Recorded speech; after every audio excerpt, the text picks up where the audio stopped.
So today I'd like to discuss the potential benefits and limitations of language model technology like GPT. And we want to keep it focused in on, information and cybersecurity for small community-based banks. I have with me Mr. William Summers, a data security analyst here at Infotex, who's been very vocal about GPT. You may recognize him from our inaugural episode.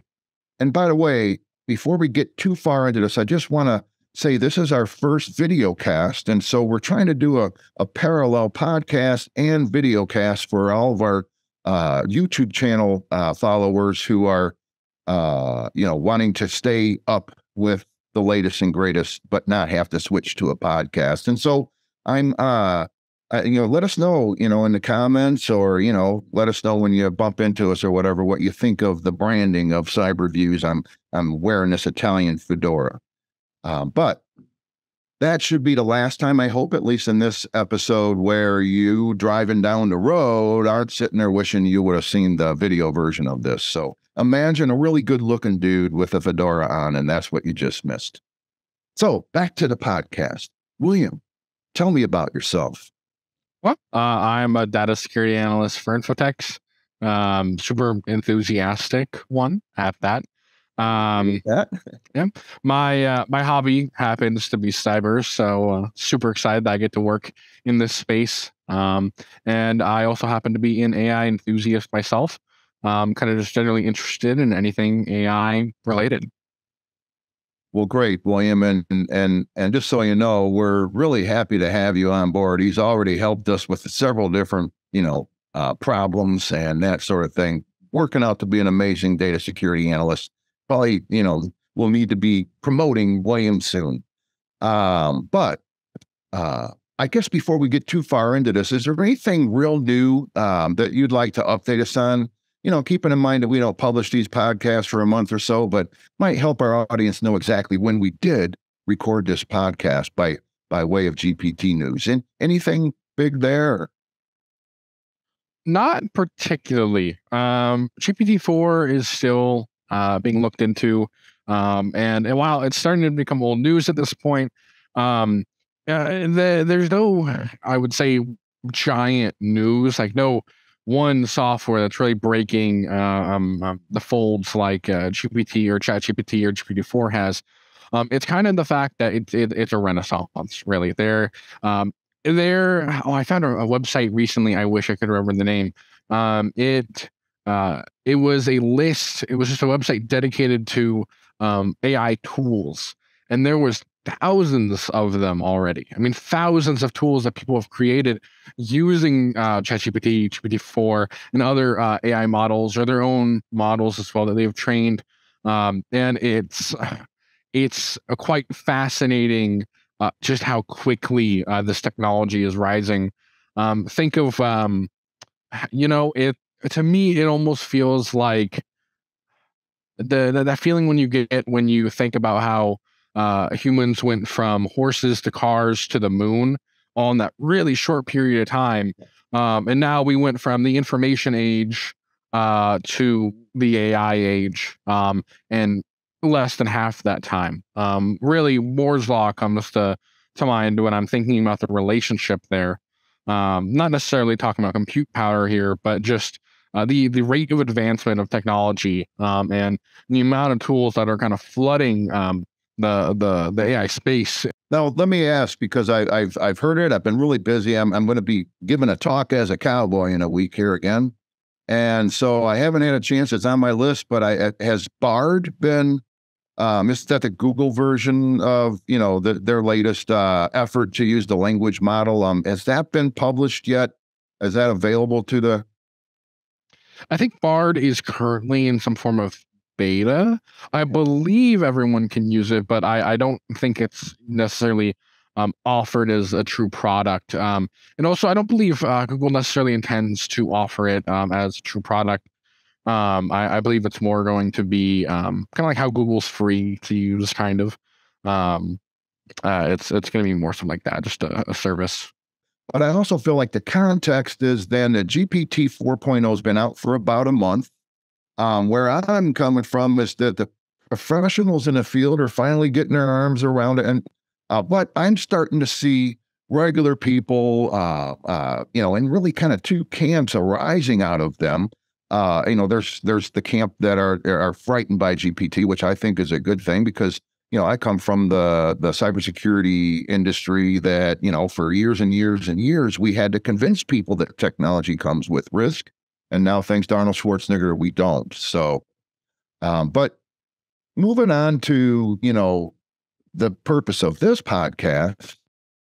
In our last interview, we were discussing the risks with GPT, and one of them would be how easy it is for, what I've always called script kiddies to step up their game.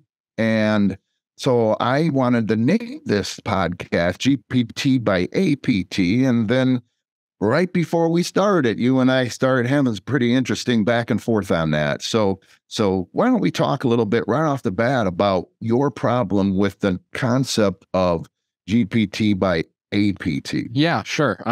So I think that AI is a wonderful tool first and foremost. But of course, with anything good, threat actors will use it or abuse it is a better word to use there. And I don't think that APTs, advanced persistent threats, nation states, very heavily funded hacking groups are going to use ChatGPT or AI in their sophisticated attacks. But they are certainly going to use it to proliferate and make phishing much easier. AI is very good for that. And as we were talking about, I think persistent threat, general persistent threats are more of the issue here. Ones that may not be as sophisticated, ones that get into a network solely through phishing, and then kind of weasels their way through more phishing, more low-hanging fruits unnecessarily. And so to me, I like that analogy of I feel like what you're saying is that GPT makes there more apples. Let's go with the apple tree metaphor, and so there's more apples on the bottom of the tree thanks to GPT. So because to me, I feel like the cyber kill chain illustrates a process, and the script kiddies, or those unsophisticated actors that just got lucky. They had a fish that worked, and now they have access to an asset on a network. And again, our audience is mainly community-based banks, and so their networks are rather sophisticated from an information security perspective compared to the rest of the world, in my opinion, at least in terms of how much risk they're mitigating, what their residual risk is. And so what scares most information security officers at a community-based bank is that a lucky script kiddie gets lucky again, right? And so once they've had access to the network, they bypassed all the controls by getting the cooperation of a user. User clicked on a link. They were able to exploit that somehow, and they own that asset. The unsophisticated actor could use GPT. And so back to the metaphor, to me, it's not there's more apples on the bottom of the tree. It's that the persistent threat could become an advanced persistent threat thanks to the use of a language model. One they trained themselves, don't even have to be GPT. It's so easy for people that don't know how to code to become an advanced persistent threat rather than just a persistent threat. Go ahead, push back on that. Oh, certainly. I would argue that language models are not that powerful. They are very powerful tools, but they're not that powerful. If that was true, software development would be a dead career. It is not. What a ChatGPT and AI is going to do is it's going to change how software developers do their job. They're going to use the AI to help them, but there is absolutely no way that someone with no knowledge of C, let's say, especially someone with no knowledge of any object-oriented language whatsoever, generates something with ChatGPT, especially something sophisticated, and then makes it an executable and it works. It's not going to happen. it can help you implement ideas and give you feedback on your code, but you have to have that base knowledge, that ground level knowledge to really get it to help you. It's I'm trying to find a smart analogy for it. Sure, I have one for you, William, if you don't mind, because I felt you're starting to make sense to me now.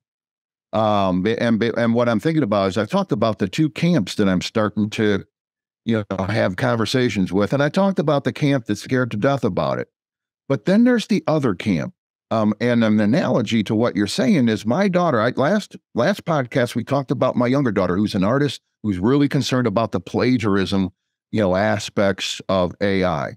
But then there's my other daughter, who's a writer. She's a freelance writer, and her and I had a conversation, and she was rather depressed because she started worrying that GPT was going to replace her.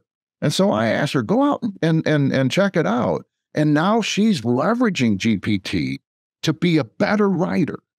And that camp is the camp I'm in. I firmly believe if especially, if we all work together, which is, a good thing in cybersecurity, it is something. The bad guys can't work together as well as the good guys. And I feel like we need to realize that we can use AI to defend against AI. And what I'm learning is that, boy, you better be careful trying to use ChatGPT. I do a lot of writing, right? And my daughter does as well. And it really helps the writing, but it doesn't replace the writing. And that's what's so cool about it. So it'll make better writers better. And it'll make amateur poets be able to rhyme easier, but they still can't write a poem. Wouldn't you agree with that? I would certainly. And I think another very interesting or easy way to kind of get it across is by using the word Copilot.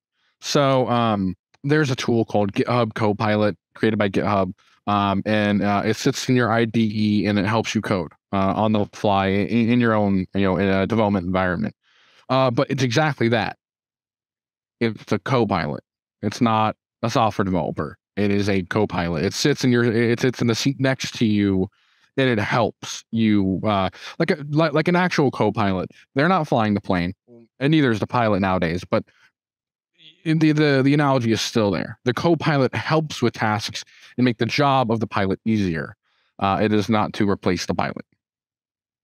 I love that analogy as well. Now, there's going to be a lot of people come back and smack us saying, hey, in the year 2023, you said that AI wasn't going to replace me, and there's always, that's why they call it disruption. Every technology is going to make us more productive.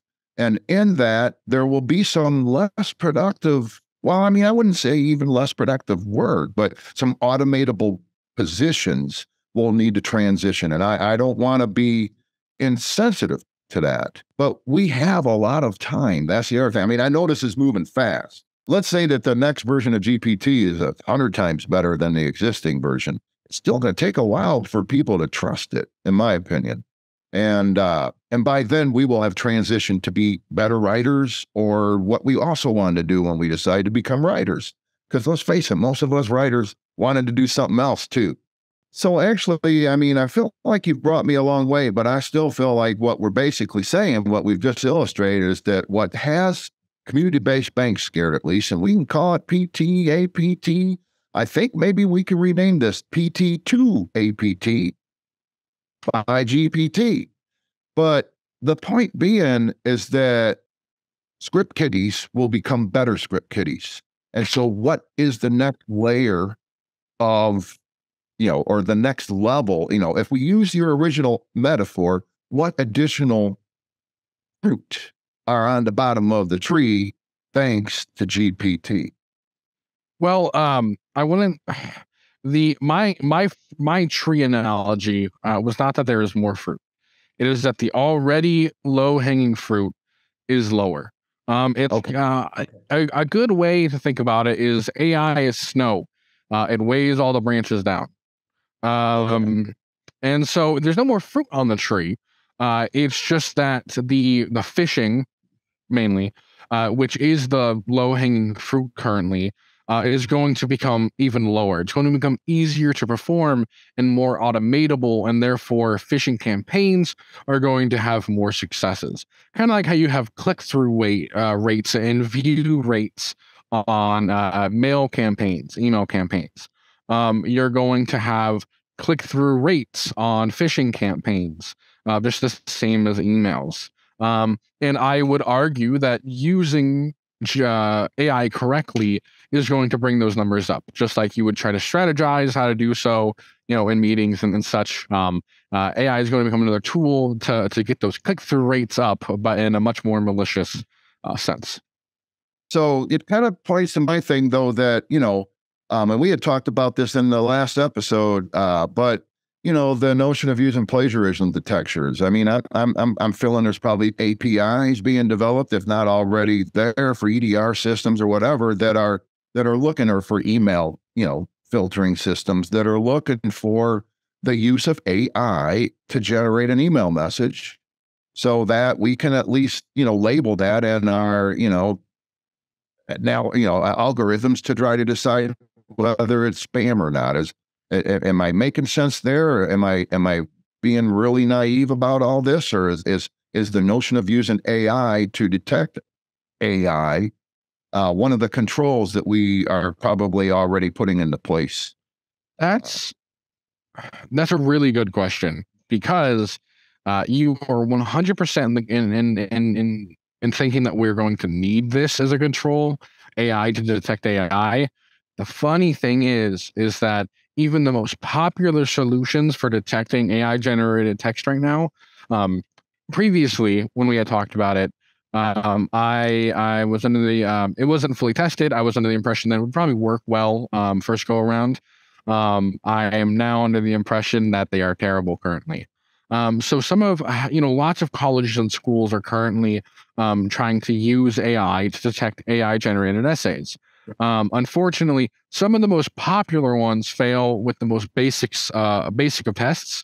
I saw one example where someone copy and pasted the Constitution into the AI detector, and the AI said that it was AI generated, which the Constitution is certainly not AI generated. And so plagiarism detectors, I mean, that's already out there. It's been out there for a ton of time, 20, 15 years, actually. There's just some solutions out there that are old. But AI detector, just detecting AI generated text specifically, they're just not there yet, unfortunately. This kind of really, I mean, and that kind of a problem. When you say yet, that's a huge word. And what's, I feel like, going to be a new process in every cybersecurity person's, job is, I mean, it's always been a process, become aware of the new exploits and that sort of thing, threats and vulnerabilities, right?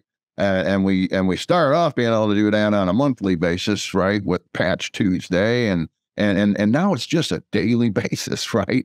That the new threats and vulnerabilities are just gonna skyrocket here. But the other thing that I feel is that just by reading the darn stuff, I mean, that I mean, at least in 2023, it's just really easy to see. And the reason why is because one of the things AI has going against it is that it doesn't have the ability to understand the context it's in. It's the classic, you've seen the videos of the self-driving cars not understanding the instructions that the street cops trying to give it, I mean, in construction, or, I mean, that sort of thing, because that context wasn't considered in the programming, or in the algorithm. I bet you it's being considered now. There's a very interesting case of exactly what you just said, and I just read about it recently. The Go, the game, the board game. Yeah. Did you read about that? Yeah. Somebody never told for beat the AI. Isn't that amazing? The best AI. Because it particularly used a strategy against the AI, because the AI did not learn the game. It learned the patterns. And therefore, if you found a pattern that it did not understand, it could not contextualize it like a human could. And therefore, it worked I think it was they played 10 games or 100. It beat it 99%. The human beat the AI 99% of the time, and this human had almost never played Go before. It was just a tactic that the game hadn't learned. Well, exactly. And I think it's a perfect example. I suggest anyone go read that. It's a fascinating story. It's a perfect example of how AI does not understand context currently. It only understands pattern. And that's why you don't have AGI, artificial general intelligence, something that a human would have. And currently, no one necessarily knows the secret sauce to giving sentience. So, well, and I feel like that story makes a great illustration of what we mean by AGI. And why we're afraid of AGI, because right now it's pretty, I mean, I'm not saying it's easy, and we certainly don't want to have a false sense of security about a PT becoming an APT. But let's speak to that, because I feel like you might be pushing back on the notion that an unsophisticated persistent threat, maybe we come up with a UPT, I'm not sure. But we're worried in the community banking space, and really as a scene, provider who's not as technical as I used to be, right? I'm very, worried that the script kiddie, what we used to call script kiddies, can now leverage language models to become more sophisticated. That to me, the risk isn't the snow bringing the fruit down in a bank. It might be everywhere else. But to me, the risk is them getting a bigger ladder because of language models, and so they can reach the higher fruit. And what I hear, whenever I talk to IT people about it, is why we are all under that belief, and it might be just because of the initial news from ChatGPT, but the whole notion that it can write PowerShell scripts. So speak to that. They can write PowerShell scripts as well as a 20-year-old with a PowerShell manual that's never written PowerShell before. That's my way of describing it. Now, assume, of course, it does it way faster than that 20-year-old would, but AI does not understand the context of what you're necessarily trying to tell it, just like in that Go situation. And also, the code it produces is often just under par. It's under the bar of what you need to actively exploit a network with any amount of controls in place, mitigating factors, etc. So I feel like what you're saying then, William, is that there's probably a higher likelihood that they would find worthwhile code on the dark web than to be able to generate their own code, because they might not even understand that they need to generate the code. Precisely. It's grabbing tooling, publicly available tooling, not even off the dark web, is going to be a much better bet for someone who's unsophisticated than trying to make their own code ever would be. It's just, it goes back to that software engineer Copilot kind of analogy I was going to towards earlier. You have to understand what code it is generating and why it is generating that. Because while it's very good at diagnosing vulnerabilities and understanding problems in your own code, if you just ask ChatGPT to write a PowerShell script to do this, number one, it's going to tell you, no, that's immoral. Number two, it's going to not fully understand the context. Just as in the Go game, it doesn't understand, it only understands the patterns.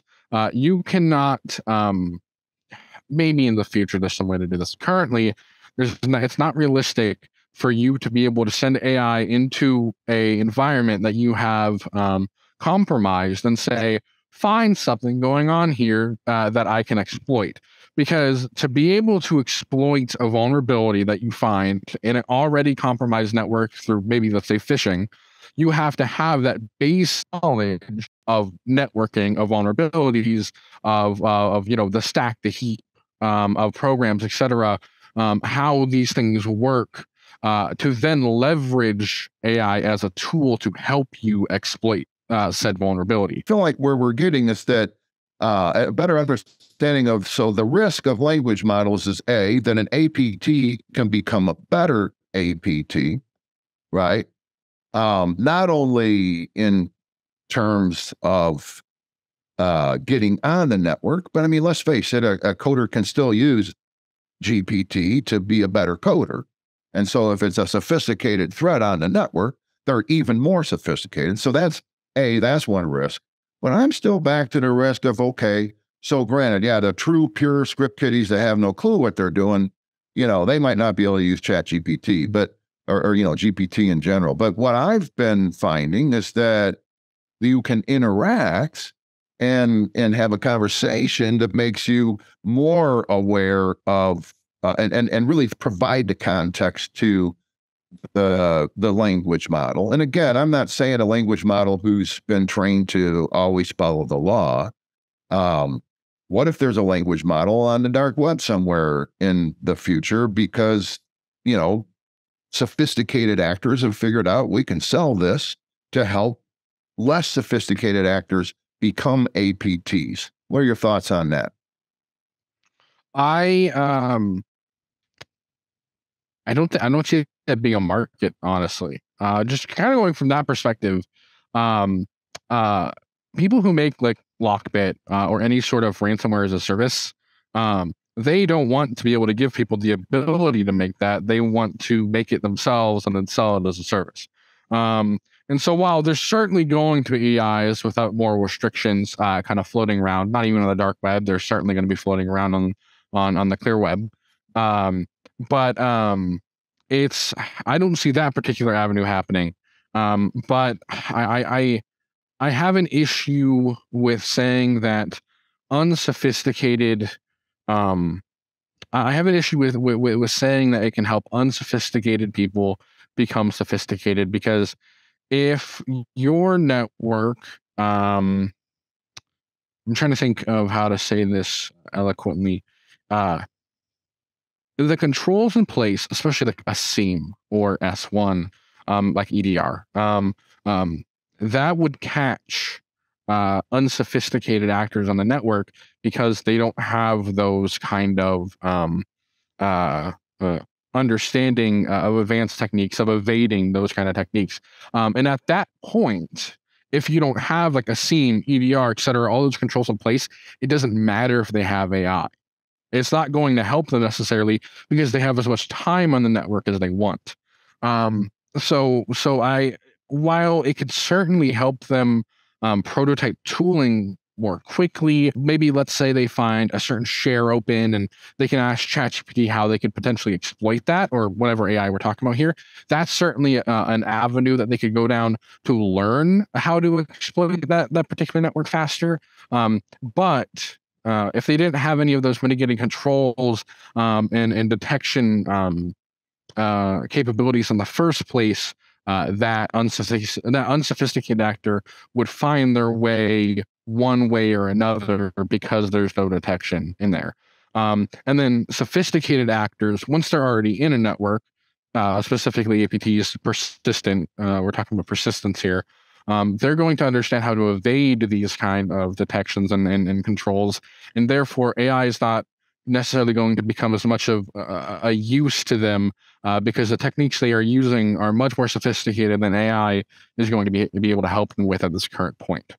Now, I will say, of course, AI can help rapid prototyping with code, but it's just I want to say yet it's not there yet to be able to do all these things and make it a true threat vector, or attack vector that someone needs to necessarily worry about. Because I think I truly believe main thing that you need to worry about when it comes to the AI renaissance currently is phishing. Um, just because while you've been playing around with AI, you can kind of tell when it generates something odd, or you might be able to tell what AI generated text is. Most people can't. Most people haven't used ChatGPT, and as such, the real threat here comes in through phishing and the campaigns that are going to be able to be automated and such. Um, Now, I feel like you've made a really good case to where and I'm loving it because in talking to a lot of the, people that I interact with that are, again, like me, we're just looking for ways to quickly get our arms around the risk of this.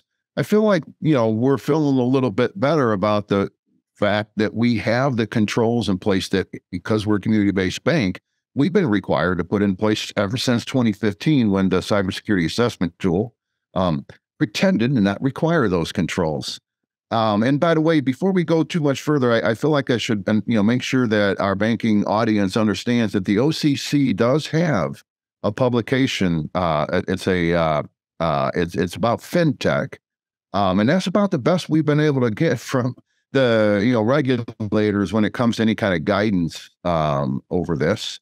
But I feel like to summarize the risk so far, because I got two more angles actually. But it can make an APT a better APT. It can make a PT, an UPT, an unsophisticated actor, a better, but still unsophisticated actor. And I feel like what you're saying is not that much better, but they can get on the network better. And maybe they can sell that access or whatever. But I want to kind of switch a little bit because we did bring up the fact that, there are going to be language models out there that don't have, the legal controls in place in their training process. And one of the things I've been looking at is the ability to train your own, model. And I actually had talked to somebody, I've got another podcast coming up with someone who has a master's degree in AI from 1993. And in speaking with him, we were talking about how, wouldn't it be cool if I could create another consortium like we did when we started bleedingsnort.com that led to, the 3-point signatures and all that, but centered around a language model for cybersecurity.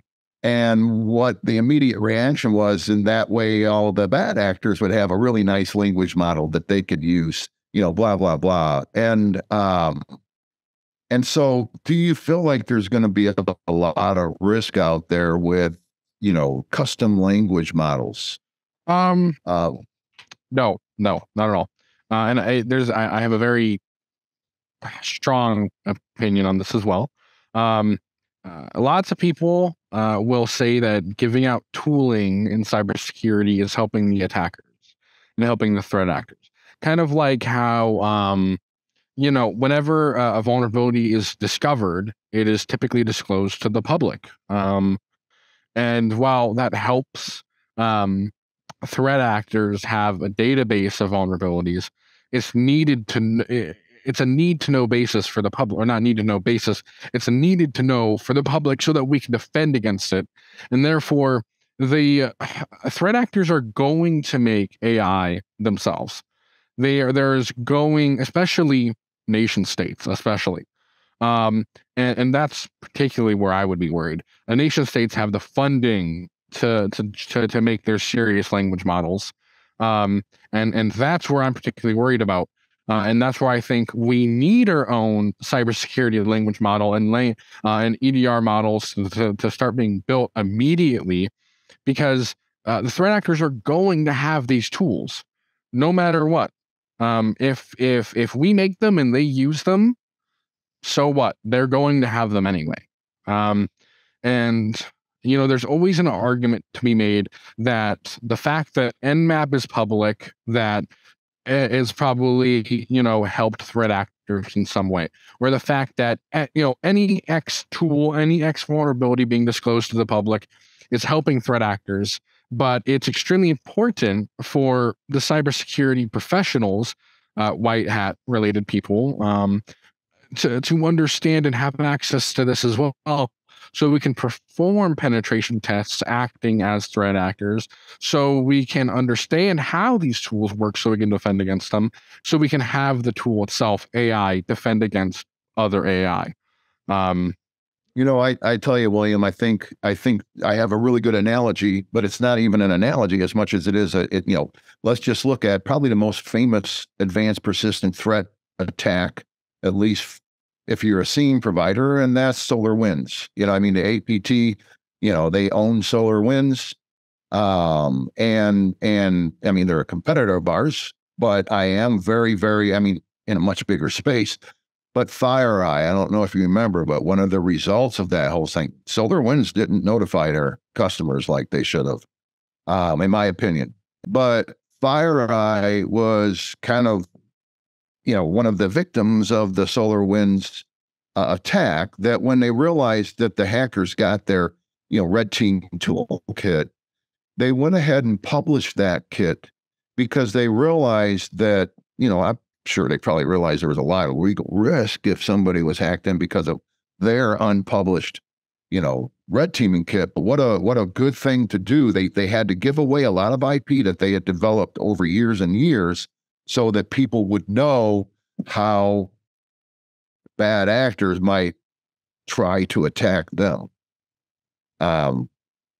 We've been talking, William, about really the kind of the inherent risk side of GPT's impact on the cyber kill chain.